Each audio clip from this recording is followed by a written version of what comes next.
はい、こんにちは。柴崎です。お元気ですか？さあ、またまた始まりますよ。柴崎がね、あなたの作品を見て、独断でお直しするのコーナーの始まりです。はい。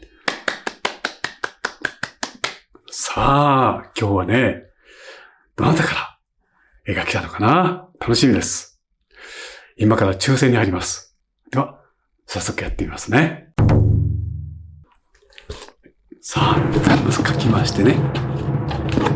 これかな。よいしょ。はい、これです。12番の方ですね。はい、おめでとうございます。さあ、どんな絵か、ちょっとパソコンで調べてみますね。はい、ありました。ね、ありました。はい、この絵でした。ねえ、素敵だね。色が綺麗だし。60歳代の日本の方ですね。野菜の存在感を描きたい。だけど十分存在感あるね。それで、バッグをピンクに塗ったんだけどどうかしらっていうことと、みょうがの色がうまく出なかったっていうふうにおっしゃってるんですけど、上手だよね。うん。ねえ。とても色うまくできてると思うし。はい。では、柴崎がね、この絵のどこが良くて、どこを直したらいいというのかね、今から早速やってみたいと思います。はい。この作品ですね。素晴らしいでしょ？ねえ。いろいろなお野菜を描いたんですよね。もう一つ一つ、もうきちんと描けて、色も形ももう丁寧に再現されてます。透明水彩を使ってここまで描くっていうのはなかなか大変ですよね。でもそれを表現する力がある。ね。この作品はその点が一番いいところです。はい。もう透明水彩を使って個々の野菜の特徴をしっかり表現できているという点ですね。素晴らしいです。これを柴崎があえて何かこうね、ご指摘できるとすれば、そうですね。やっぱり、なんていうかな。一つの野菜はね、大変よく描けてるんですよね。ただそれが一つ一つの表現になってしまったために、一枚の絵として見たときはね、一つ一つが自己主張していて、ちょっとまとまりに欠けるというか、野菜の色や形は変化してるんだけども、絵としての変化に乏しい。それから、野菜の色がよくできているのに、この背景との関係の考えがですね、まだ少し足らないために、形の強調っていうかね、アピールがちょっと弱いっていうような点が考えられます。はい。ではね、どんな風にできるのか、柴崎なりにやってみたいと思います。はい。では、ちょっとこれを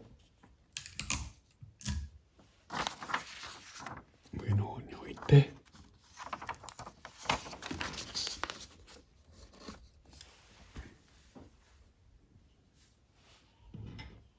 この辺に書きましょうね。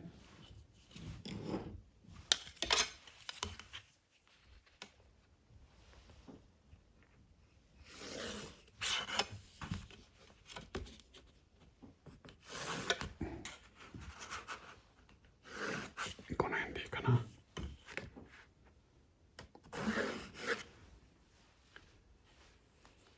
もう少し横長かな。このくらいかな。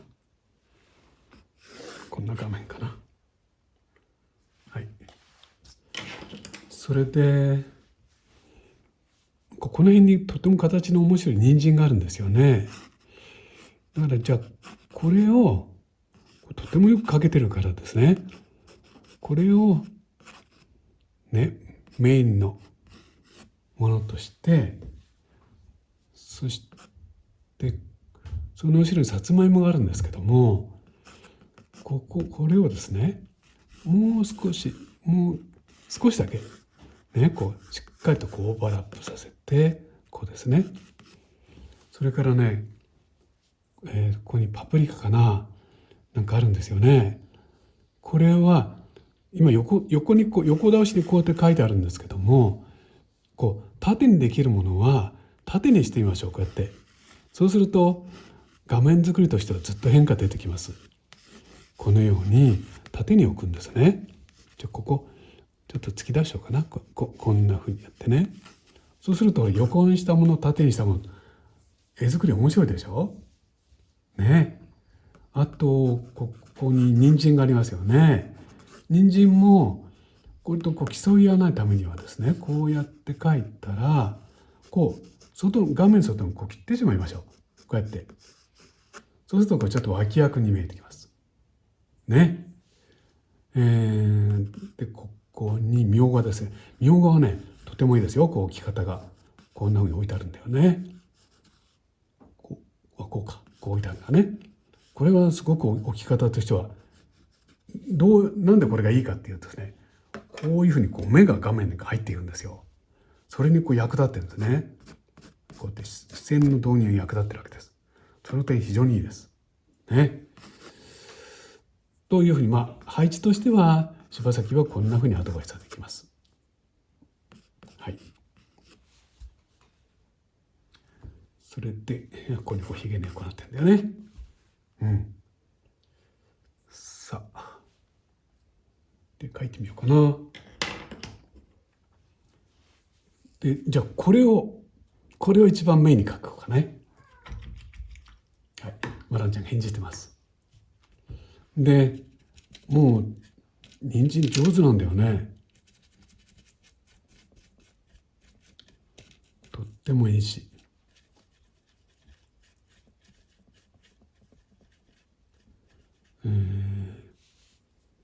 ねえ、なんかここのとこはこうパクッとなんか口が開いたようになってんだよね。そういうとこなんかよく観察して書いてますよね。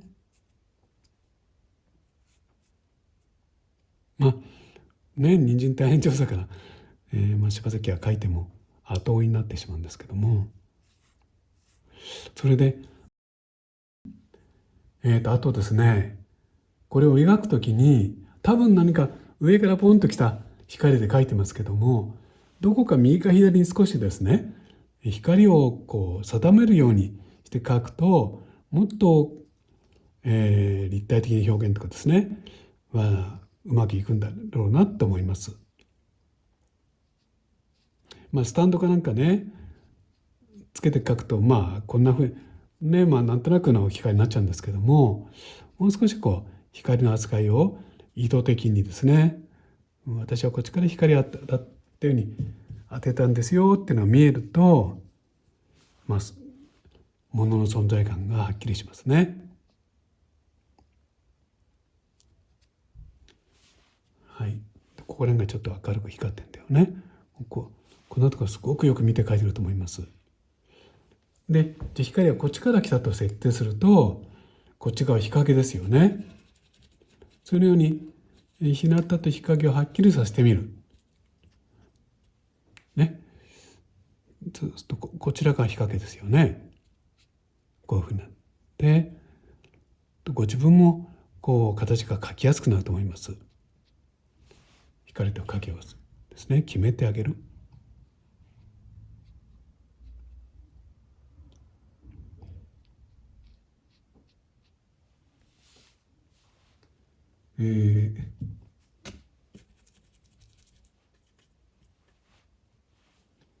こちらね、いい色がこう入ったりして、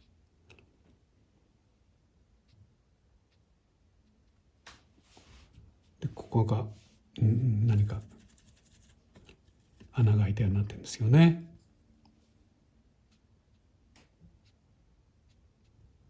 こうなってるのかな。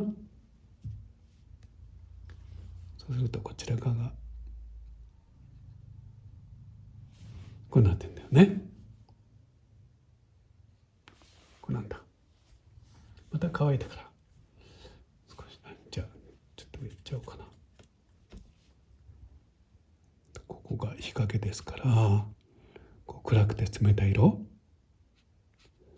少し実際のものよりもこう誇張して描くと立体感がね。はい。マロちゃんが返事してます。ね、こう立体感が強まるというふうになると思います。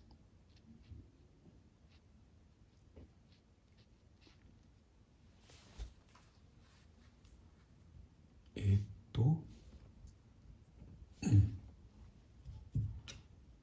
れでね、ここにこうなってんだ。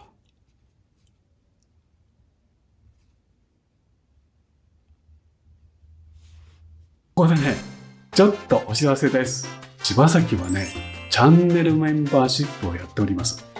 メンバーに、ね、なっていただきますと、柴崎の作品の、ね、データを、ダウンロードできたりね。また、少人数のね、ライブ配信に参加できたり。もう特典盛りだくさんです。ご興味ある方はね、メンバーになるというね、ボタンをクリックしてみてください。それで、みょうがの色が出しにくかったっていうけど、僕はとってもよくできてると思うんですね。よくその形をですね、こう表現してるかと思います。こう何かみょうがのね、つやつやっとした色の光沢とかですね、すごくよくできてるんじゃないかなと思います。ね、こうなってんだ。そしてね、海外の方はみょうがってなんだろうってね、思うと思うんですけども、日本のね、古代からの、とにかく夏の時に日本人が喜んで食べている、また食べていたお野菜ですよね。柴崎もみょうがは大好きです。こんなとこに色とかでね、すごくよく再現されてるし、こんなのもう素晴らしいですね。見れば見るほどよく描いてます。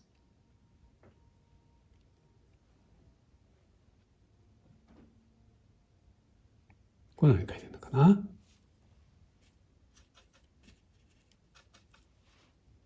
それで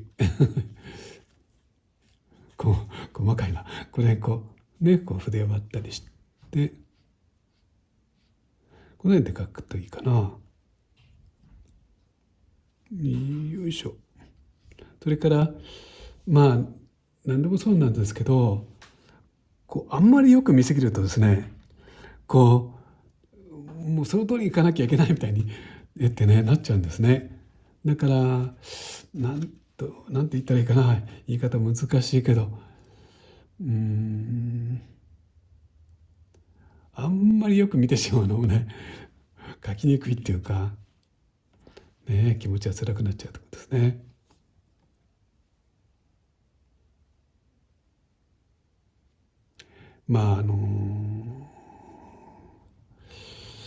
ね写真みたいな描くとかですね、本物そっくり描くとかですね、それがいいんだ悪いんだとかね、よくこう絵描くときにこう論争されることなんですよね。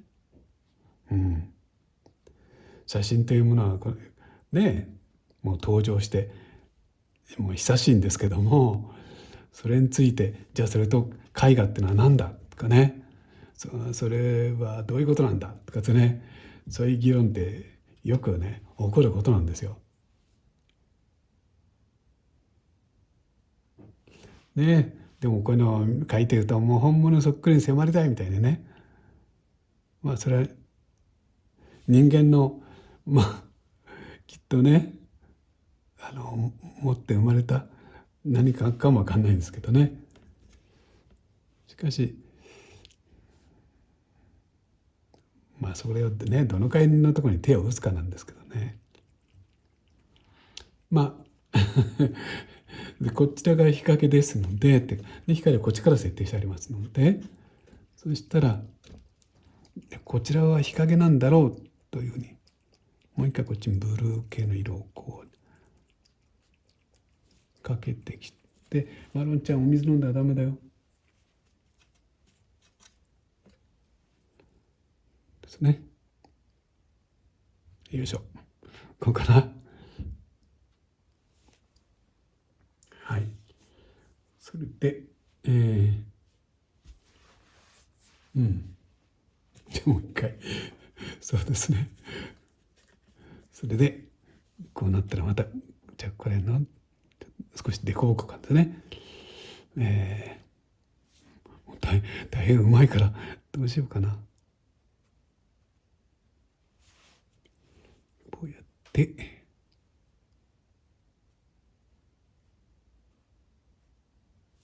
こうかな。ちょっと描こうか。このくらい。それで、ここが、とにかく、こんなんなって、こんなんなってんだよね。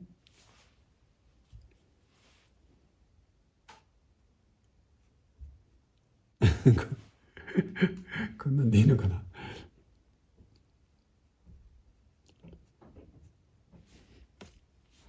とにかくこちらを日陰というふうに割り切って、もっと割り切っちゃおうか。もっと立体的にしようか。だから例えばなんだろう、本物感みたいなのですね。本物感みたいなのを描きたいときは、この細かいところをそっくり描写するというよりも、むしろ空間とかですね、立体とかそういうことに気を使ってみると、あんまり細かく描かなくてもね、意外と本物そっくりっていうかですね、何かそういうふうなものに見えるんだろうと思います。はい。で、細部をものすぐもう虫眼鏡見たようにこう観察して描くって方法にはなんとなく行きがちなんですけども、これがいいのかな。ここにもう一つあるんですね。もう二つあるのが分かります。でここの人参も、上手に描けてますが、だからそういう点で言うと、もう柴崎としてはですね、もう少しこうザクザクっとこう描くように、こう細かいところに入っちゃうとなかなかそれがね大きく描けないんですけども、こうもっと大きく描く練習ですね。なんかそんな例えばもうちょっと割り切ってですね、こう描いてみるような、そういうことをなさるといいかなと思います。人参の描き方なんかですね、また別の YouTube というか別の動画で柴崎ねアップしてありますので、よかったらねそちらを見てください。で日陰をもっと強調してとかね、また書くとね書きすぎになっちゃいますけど、それ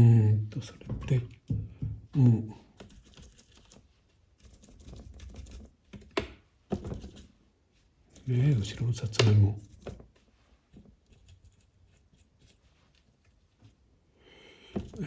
このくらいでいいかなですね。でこれなんかも、できればこうなんて言うんだろう、こう割り切ってっていうかですね。はい。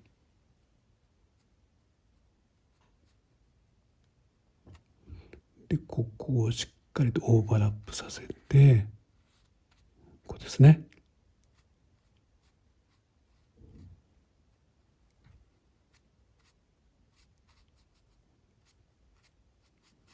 こんなこと。そしてこう書いたら、後ろのさつまいもね、とても上手に描けてるんですけども、あまり描きすぎないっていうね、そういう配慮があった方がいいと思います。ですね。あまり書き込むと、こういうなんかどれかメインになるものがですね、分かんなくなってきますから、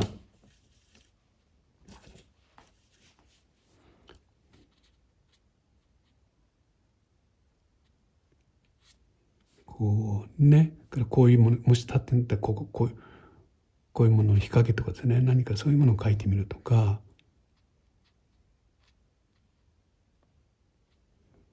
そういうことが大事なのかなと思うんですね。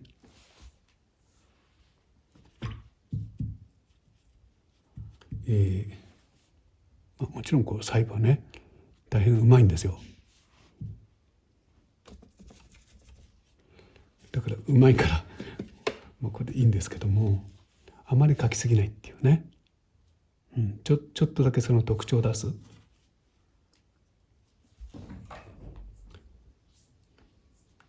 で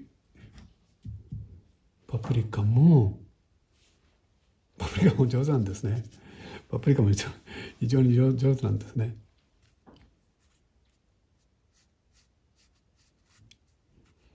上手なんですけども、これも日向と日陰をもっと強調するっていうかですね、少し誇張気味に描くっていうことですね。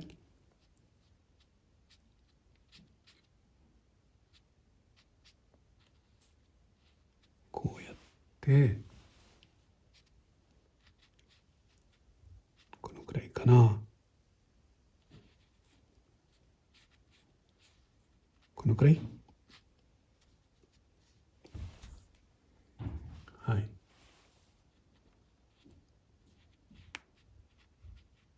こうだよね。この色をこう一緒にしてもいいんですよ、こういうとこね。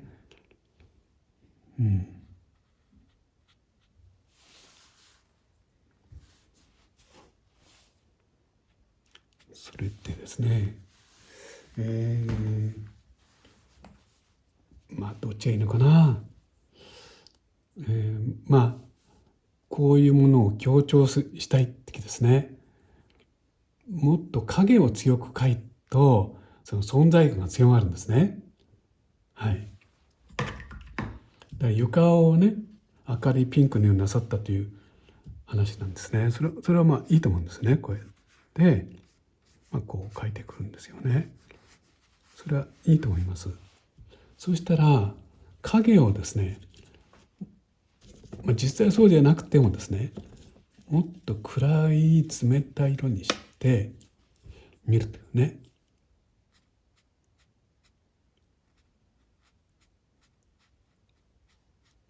こうやってです。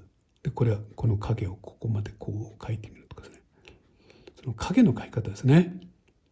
それによってそこに物があるよっていうね、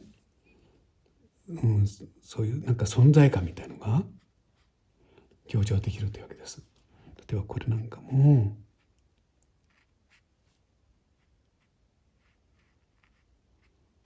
でこっちの方にこうやって光が向こうから来てるとかね。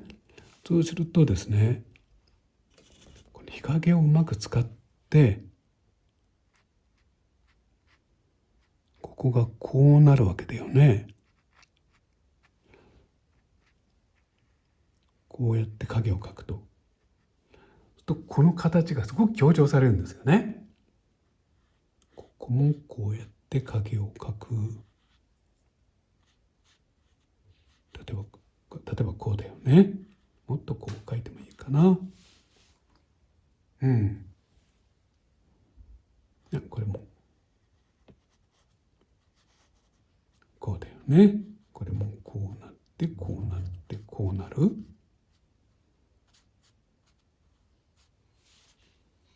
どうでしょうか。これだけでもだいぶ絵が変わったでしょ。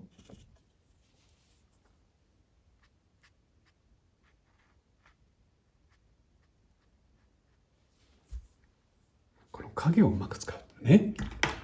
こうやった後で少し濡れた筆でこういうとこちょっとぼかしてあげるとかね。そういうことですよね。あら、印象が変わったかな。もちろんこれヒゲなんかもうまく描けてるわけだからですね。こうやって描いて、まあこうヒゲがあるんだね。それはどうでしょうか。よいしょ。ではそのヒゲのところもこれヒゲがあるんだったらそのヒゲの影こんなん描いたりですね。なんかちょっとこう描るといいですね。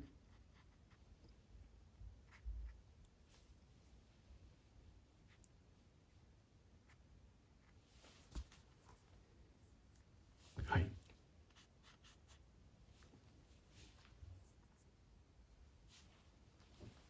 まあちょっとザクザクと描きましたけど。それで、まあご自分のね、だからこっちはあまり強調したくないわけだよね。これご自分の描きたいものを見せるという話ですね。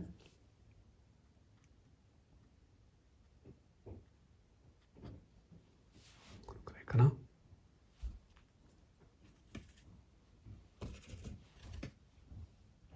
もっと日陰しよう。これが日陰がいいね。これもみょうがですよ、今度ね。はい。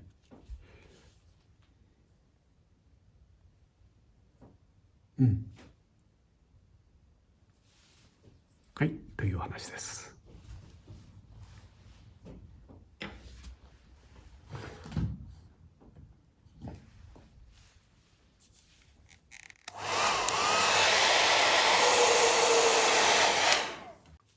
はい。では評価ですね。それでもうとにかくこの絵の一番いいところは、一つ一つですね。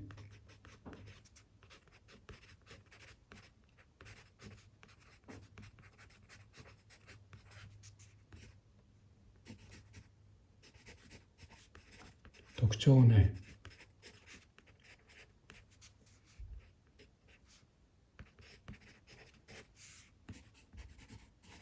うまく表現できた。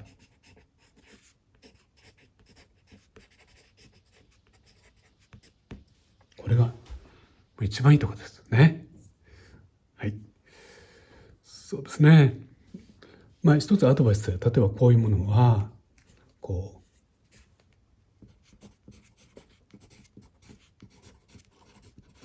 うですね、こう立ててみる。こんなこともできます。から、まあ、とても上手なんですね。上手なんですけども、みんな同じにならないように、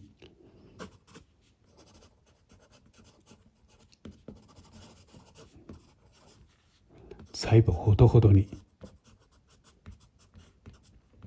なかなか難しいところですけどね。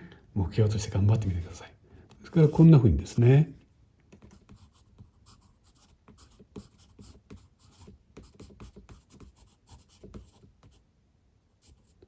立ち落とすことも面白いと思います。これいいですね。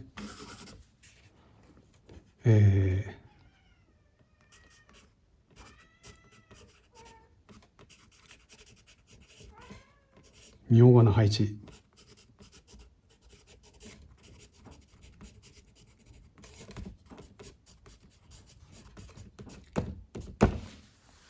すね。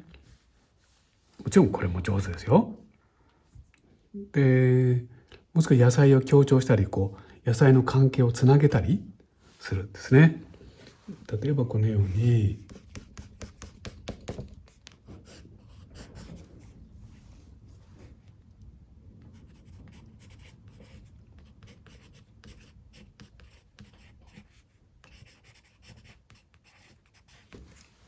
光の方向を決めてみると物同士は関連してきます。からここみたいに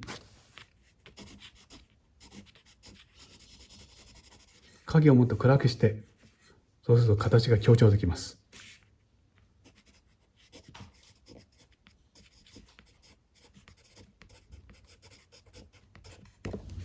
ね。はい、以上です。はい、出来上がりました。ね。まあ、存在感っていうことだったので、正直この、少し影を強めに描いたりね。オーバーラップをはっきりさせたり。あとはちょっと構図ですね。もう全部画面の中入れたりしないようにとかね。まあ、そのようなことを気をつけていました。でもとっても表情豊かにね、この野菜が描けていて、本当に良かったと思います。はい。さあ、ということでね、あなたにもね、楽しんでいただけたら、柴崎も嬉しいです。さあ、今回もね、最後まで見てくれて本当にありがとう。また次回ね、違う作品であなたとお会いしたいと思います。それまでお元気でね、お過ごしください。はい、ありがとう。